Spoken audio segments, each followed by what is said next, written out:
Good evening, everybody. How are you doing? My name is Squeege. Welcome back to The Bucket, episode 2. Today is January 2nd, 2024. We are going to be doing a quick recap of a couple of things that happened today and yesterday, so let's get started. Yesterday, Michigan beat Alabama 27-20 in the Rose Bowl. Michigan's defense and Blake Corum both were unstoppable. They kept Jalen Milroe contained in the pocket, even though they were able to hold a lead up for a little bit in the second half. Alabama eventually fell on a game-winning drive by J.J. McCarthy, and then they ended up going into overtime, where Michigan's defense once again was able to make a giant stop on the goal line. They were able to stop Alabama from getting a touchdown. Michigan ended up winning 27-20, advancing to the national championship game, where they will be taking on Washington, who beat Texas in the All-State Sugar Bowl. They beat Texas 37-31. In that game, the only thing that you can really come out and say was that Michael Penix is the number one clear-cut quarterback in the country, and he should hands down be the number one pick in the upcoming NFL draft this April. Moving on to the Premier League, Liverpool started 2024 off with a bang. They beat Newcastle 4-2. They put themselves 3 points clear ahead at the top of the table, I believe of Villa, if I'm not mistaken.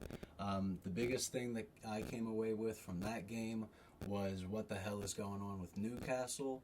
I'm not sure if something is wrong with Newcastle. I'm not sure if Eddie Howe's message isn't getting clear to the boys anymore, but something is definitely going on in Newcastle's locker room and on the pitch, and it shows. And if that's not the case, then the only case could be is that the competition, clubs like West Ham, Tottenham, Aston Villa, they've all stepped up and they've all toppled Newcastle, and they are now better clubs than Newcastle, whereas last year when Newcastle was qualifying for Champions League, they were clearly levels ahead than those clubs, which they are clearly levels behind this year. Moving on to Pro Kabaddi League, Dabang Delhi defeated the Gujarat Titans. They won 35-28. Dabang collected 23 raid points, and I don't want to mispronounce his name. Ashu Malik accounted for 10 of those raid points, and he also collected a bonus raid point as well. It was a dominant performance from Dabang Delhi. If I'm not mistaken, they're either sitting second or third in the table right now. They are definitely title contenders for PKL Season 10, for sure. Moving on to a little bit of action that happened in the EuroLeague today.